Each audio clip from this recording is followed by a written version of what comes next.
Hello there. I'm Robert McKay, the, host, executive producer, writer, key grip, best boy, everything of Whiskey for Beginners. And this is going to be a whiskey review. Before I get into that, though, a brief note for those who know my whiskey reviews on MeWe.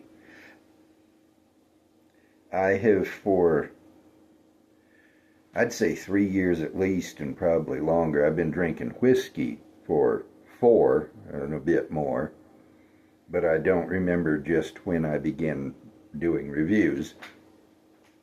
But for however long it's been, I've been doing written reviews on Distiller.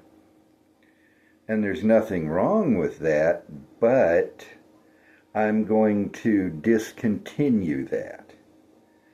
It takes me probably twice or thrice as long to write down my notes and then write up a review in correct English.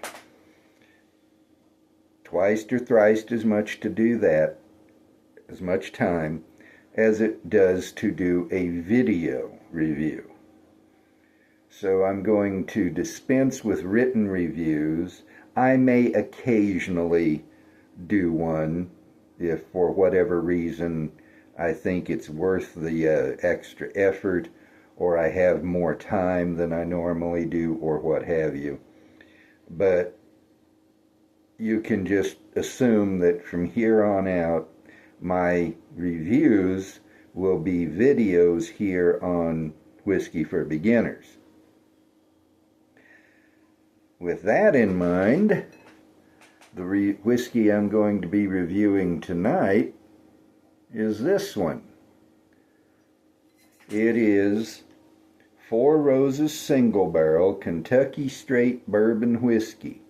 Now, if you've been watching this channel for very long, you have almost certainly heard me remind you that there is no difference between bourbon and whiskey.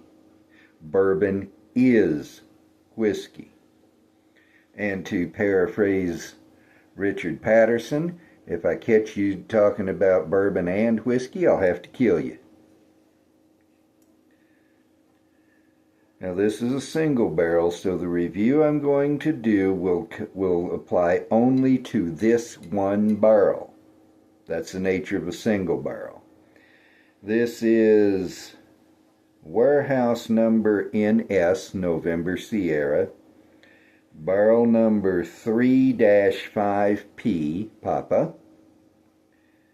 It is the OBSF recipe, and I can never remember it. It's either 5 mash bills and 2 yeast strains, or I think it's actually 2 mash bills and 5 yeast strains. Either way, there are 10 Four Roses recipes. And this being a single barrel is just one. It's the OBSF. And there are people out there who can tell you what every single letter here means. I ain't one of them. This is 100 proof. It cost me $51.99 at Total Wine. As you can see, I've been drinking on it. I don't like to do a review until the 3rd glass at least. And as you can see, I am at the 3rd glass at least. So I'll pour this puppy. Get where I can see. I look at the screen when I'm doing this to see how much I've poured.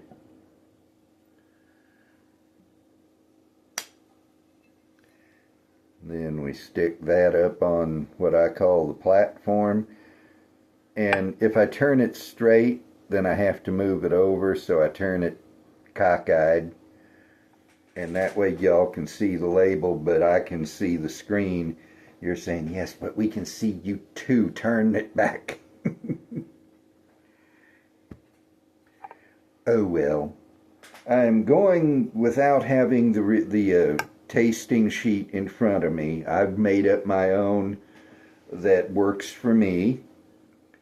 The one thing that I'm going to regret now that I'm sitting here is not having my Hick whiskey scale in front of me. What I'm going to have to do, and I'll do it if I remember for future reviews, is copy it down and have that here, because it has 8 levels from purr to mighty fine, and I'm not going to be able to remember, so I need to get myself a cheat sheet. But we are going to proceed, at least I'm going to proceed. You may be saying, let me turn that off. I'm going to proceed without that scale right now and do my best. When I'm doing a written review, I try to give you information about it. I'm not going to go into the kind of research for these that I have done for a written review for. The same reason I'm dispensing with written reviews, it takes more time and effort than I really want or even need to put into it since I have the video avenue. But I'll give you a little bit of information as I've already done with this. Then I look at the nose, the mouth feel, the palate, and the finish. Then I summarize, then I rate it. And we'll see how well I can go along with that without having the cheat sheet or the tasting sheet. And I like to look at the color, but here where I'm filming, it works much better than any place I ever did. But I don't have a good place to look at the color. But it is a nice dark copper color. At least that's what it looks like to me.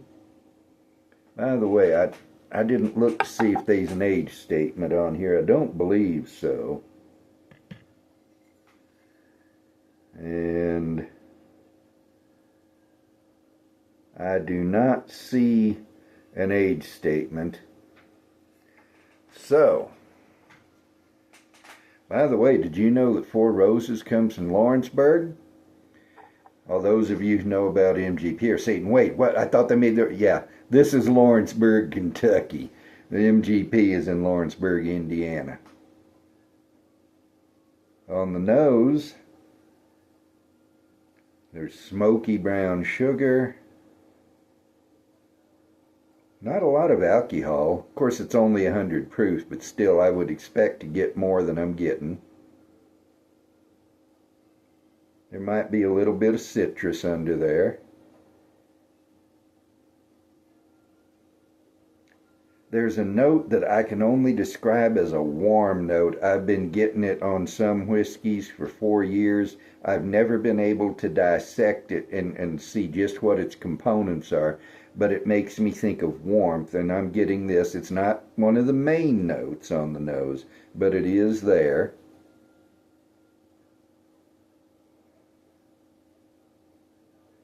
There's some kind of an earthy, spicy note also. And I don't know if any of y'all have noticed, but the camera's catching the light coming off my face. When I put something up there, it catches less light and the picture goes dark. I'm thoroughly amateur.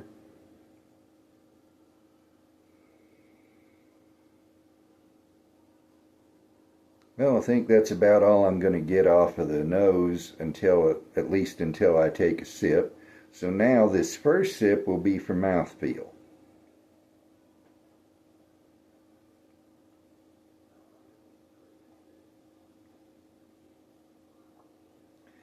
The mouthfeel is nice and smooth. It's a little bit smoother even than I would expect on a 100 proof whiskey. Generally, you really get the thick and viscous mouthfeel from a higher proof, 115, 120, 130.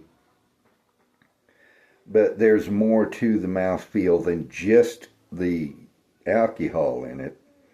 And this is a right nice, smooth mouthfeel. It's even a little buttery. And I only use smooth for the mouthfeel, and then not too terribly often.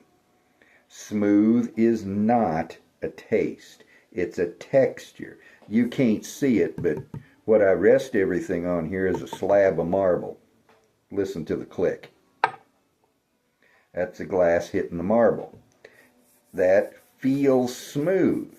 It's a texture. So don't ever say whiskey tastes smooth.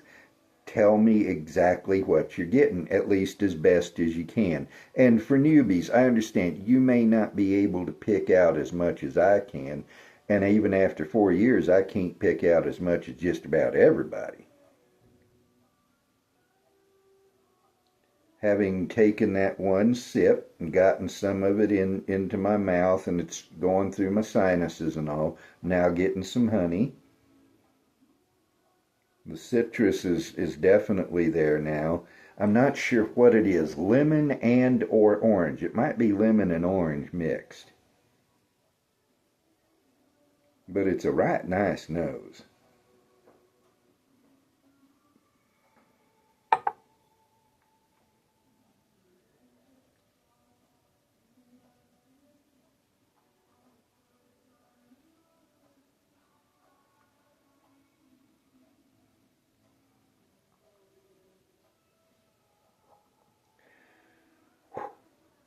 Even at 100 proof, I noticed the alcohol, but I was getting honey, some kind of citrus. Again, it might have been lemon and orange mixed. Brown sugar, cinnamon in there. Of course, the longer the alcohol stays on my tongue, it's evaporating, but it's also having more time to affect the nerves, and so it starts to get a little warm, but it's not a hot whiskey, not at all. It was just the duration of the exposure. This is a rye drinker's bourbon. If you've been around whiskey very long, you've probably heard of bourbon drinker's rye. That's a rye whiskey which has a lot in common with a bourbon whiskey. Well, this is a bourbon whiskey that has a lot in common with a rye whiskey. Now that has toned down. When I first started on this bottle, I swear if you'd have given it to me blind, I would have thought I was drinking a rye. I was getting the vegetal? Yes, the vegetal and mineral notes.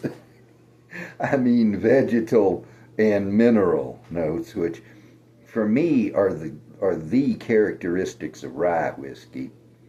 That has toned way down, but this still is not a standard bourbon. Now, what another barrel of OBSF would be like, I don't know. The barrel has a ton to do with it. You know, there are people who will debate it. Some say a higher number, some a lower. But a huge amount of what you taste in a whiskey comes from the barrel.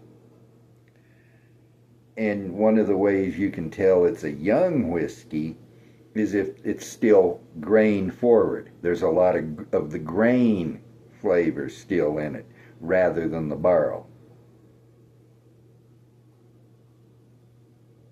There's a little of that vegetal characteristic on the nose now. That's why as you drink whiskey, you should sip and nose and sip. Keep on doing both. Keep on nosing as you sip on it. And eventually you'll reach a plateau where you just can't get anything more out of it. But by doing both, it reinforces both, and you're liable to get more on the nose than you did at first, and more on the palate than you did at first.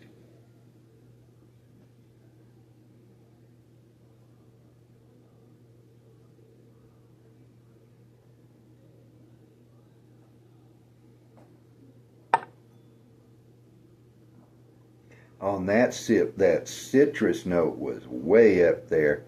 I was getting mandarin orange and the orange slice candy. My little brother, when he was young, used to call them gold, and I still think of them as gold. I put them on my shopping list every once in a while, gold. But those sugared orange slice candies, that and mandarin oranges was what I was getting as a citrus component that time. Okay, I've given you the nose, the finish, the palate. Let me go ahead and see how the Did I already say finish? I'm talking and I lost what I said. I've given you the nose, the palate, or the... Am I thoroughly amateur? Why, yes, you all, sir. Boy, am I. Let me see if the 97th time it's the charm. I have given you the nose, the mouthfeel, and the palate. Now let me give you the finish.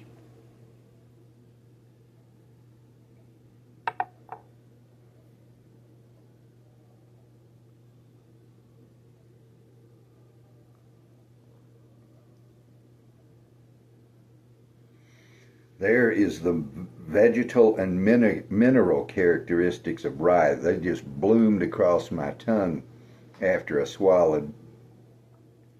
Now I have some cinnamon coming in, maybe a touch of red pepper. There's some oak beginning to come in underneath. The pepper is coming back stronger. It's mixing with the oak. It's kind of like red pepper chocolate, milk chocolate, maybe semi-sweet. And now it's fading. It's not a particularly long finish, but it's a nice finish. It's a good finish. So to summarize this whiskey, because it is a single barrel, if you rush out today and get you a single barrel of OBSF, it might not be this barrel. Remember, this is barrel 3-5 Papa from Warehouse November Sierra. I don't know if you'll be able to read it. If you can always stop the video and scribble it down. You may wind up getting a different barrel, and that, if it's the case, will be a somewhat different profile. That's the nature of single barrels. They're each different because each barrel is unique. However, to summarize this, based on the one I have, it is a rye drinker's bourbon, so if you're a rye guy, I highly recommend this. It may turn out not to be to your taste, but I think it's good. I think it's good for rye drinkers. It is not at all expensive. What did I say I paid? $51.99, $52 for a single barrel of this quality. That is definitely a good price.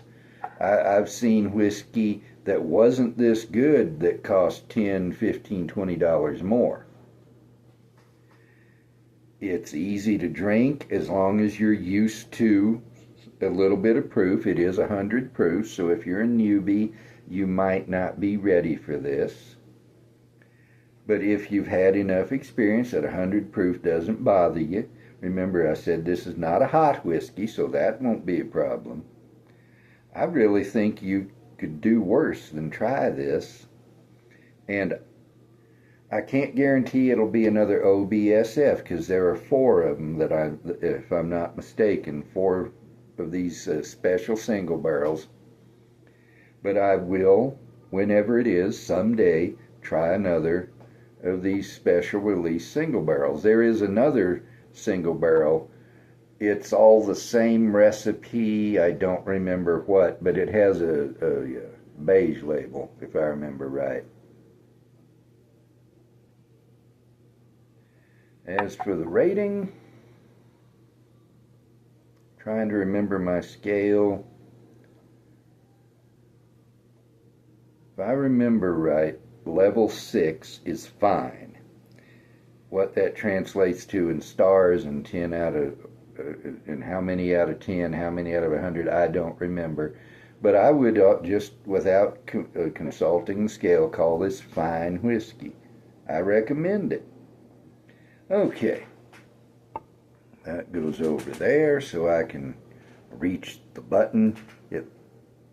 Okay. Now it looks like my finger is pointing at the button because the lens is over here. But anyway, I have babbled on. I'm actually only at 20 minutes. It would have taken me at least an hour to do what I've done here on the camera in 20 minutes. I like my decision here, so here's to y'all.